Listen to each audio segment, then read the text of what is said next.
Hey, good morning guys. It's Monday morning, so I figured I'd do a what sold, what shipped, or what sold, what shipping video for the weekend. And it's funny, I had sold quite a few pieces of clothing this weekend, which is unusual. I only usually sell one or two, maybe pieces of clothing a week, but this week I sold 4 pieces of clothing, so that's kind of cool. Now, unfortunately, they are already in bags. Ready to ship, so I will put a picture up here so that you can see what this looks like live. So this is a butter or lemon yellow. It's really cute, full length, almost like a prom dress. So I've had this on for a while, so I did put it on sale, and I paid $10 for this dress, and it actually sold for $15. So it's not a great markup. I've basically just got my money back after fees and all that good stuff, but I'm always happy to see something go and find a new home.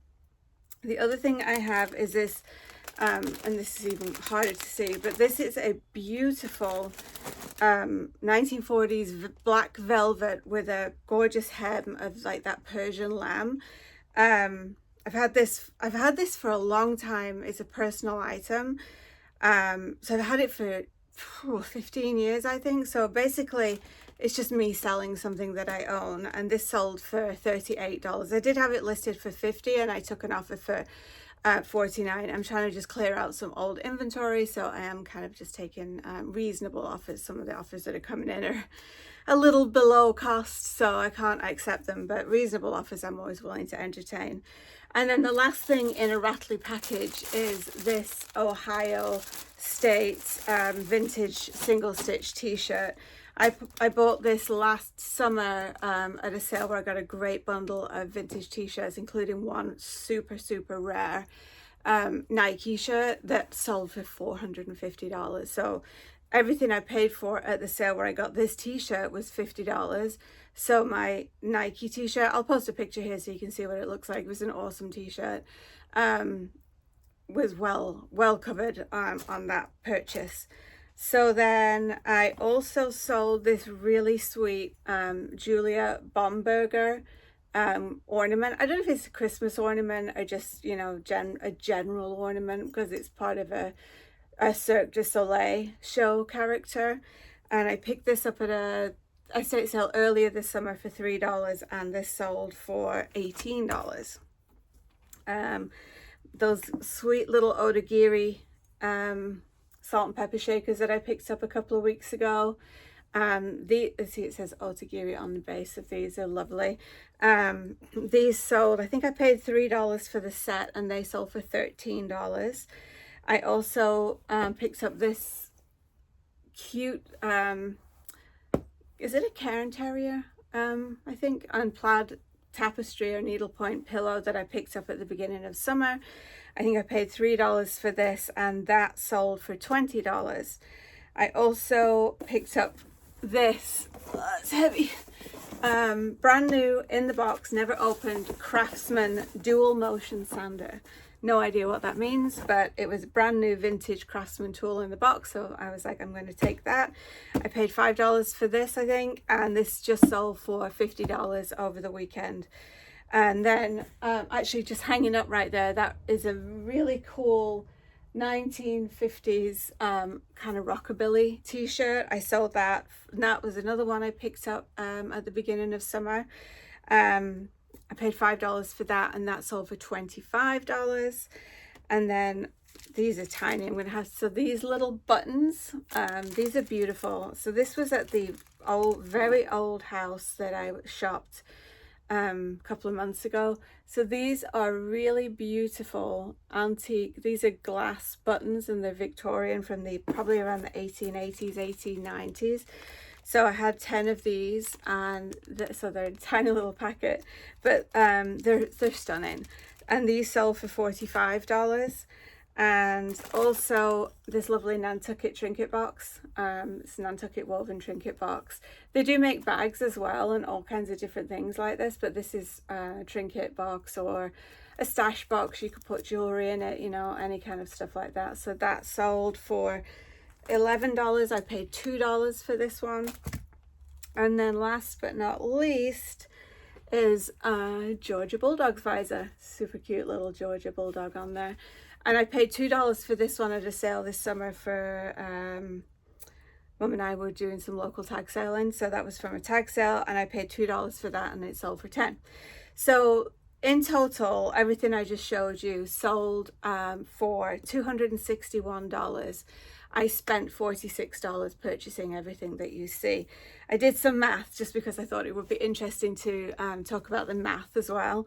Because I'm a bit of a data geek. I don't know, maybe this is boring, you can turn off now, but I do like to know your margins and your cost of goods and all of that good stuff. So basically my profit margin on everything here is 68%, which is a great profit margin. My cost margin is 32%. So those numbers are really great. That's kind of where I strive to get to. And then I'm going to post some charts up here, and I'll probably leave them up. Okay, so here's a data nerd in me coming out, and feel free to skip past this whole little bit. I think it's about a minute and a half if if I'm making your brain explode.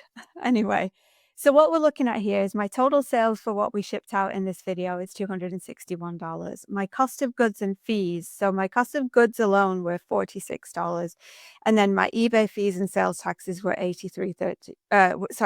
37.37. So that's where we get that 83.37 number.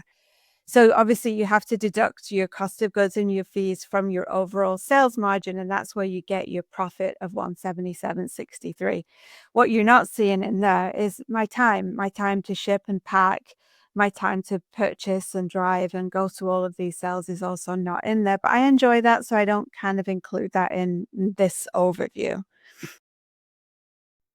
Okay, so what we're looking at here is more of a breakdown on how you get to the profit margin, the cost margin numbers. So you take your you see this top line is profit, is your sales minus your costs, and your result is at the end of the line. Then your profit margin is profit plus sales times 100, you get 68%. And then the same kind of formula with cost is your cost plus sales times 100, and that's where you get the basically 32%. And then on the next slide, I'll show you how those break down in action in real time. And on this slide, what you see top left is how you calculate the cost percentage in obviously in words and numbers. And then the profit margin is on the right. And then the bottom larger is how I set up my Excel spreadsheet. So basically, if you set your spreadsheet with the two formulas, so where you see the cost margin here at 32%, you can just plug in your numbers here and then it will just calculate that really fast for you. So yeah, that's it. That's kind of how I calculate my numbers at the end of the day. I think my overall for the year is about 48% profit margin, because that includes other things that I purchase for shipping supplies, peanuts and bubble and all that stuff. I'd like to get that profit margin up to about 55% to include all of my shipping supplies and, things that I need for, for the business to make sure that everything keeps running. But I'll get there. It's only year 1.5, but I think I'm pretty pleased with how things are going so far. So anyway, guys, I hope the math didn't make your brain explode. I hope you found it useful, and let's get back to the video For a bit, in case anybody's interested in snagging the formulas and stuff and dropping it into your own spreadsheet. But I have some easy charts to work out those profit and cost margins. But it's really important to keep an eye on your costs so that you can liquidate stuff. So for example, this beautiful lemon yellow dress, I know that I broke even, I got my money back. Someone's getting a beautiful dress that they can either resell for a profit themselves or repurpose the fabric, because the fabric is beautiful too. So I have the opportunity to be able to accept offers and work with people. So I like to have that flexibility. I'm not looking to get the biggest bang for my buck on everything. Obviously there are some things that are more expensive that I have less flexibility on because I've paid up for or whatever. But it's important to me to like rehome and kind of flip things quick, not quickly in a like get it out kind of way, but quickly get it into a new home so that I have the opportunity to buy more stuff, if that makes sense. That was a lot, sorry guys. But anyway, it is Monday morning, so back at it after a weekend of tag sailing. We have some great videos coming up on my other channel, the Picking Larker. And also you can follow us on Facebook. I have a Picking Larker Facebook page, and I also have the Goodwill Huntress, which is my Instagram page. So if you do like these kind of educational videos, that's all going to be on my Flipping Larker channel, which is what you're looking at right now. And then all the adventure, let's see what we can find, exploring videos is on my Picking Larker channel. So if you like these kind of videos, definitely give us a like and a subscribe. We really appreciate it, because we're just trying to get this channel off the ground right now. And if you haven't viewed our other channel, head on over to the Picking Larker and see what we get going on over there. We have some fun videos over there. Anyway guys, I am going to start packing all of this stuff up, get it out for the mailman, and keep my day going forward. I got a bunch of stuff to list because I found so much stuff this weekend. I'm going to be listing like a fool for the next few days. All right guys, I hope you have a fabulous week. I hope you had a lovely relaxing weekend, and we will see you on the next video. Bye guys.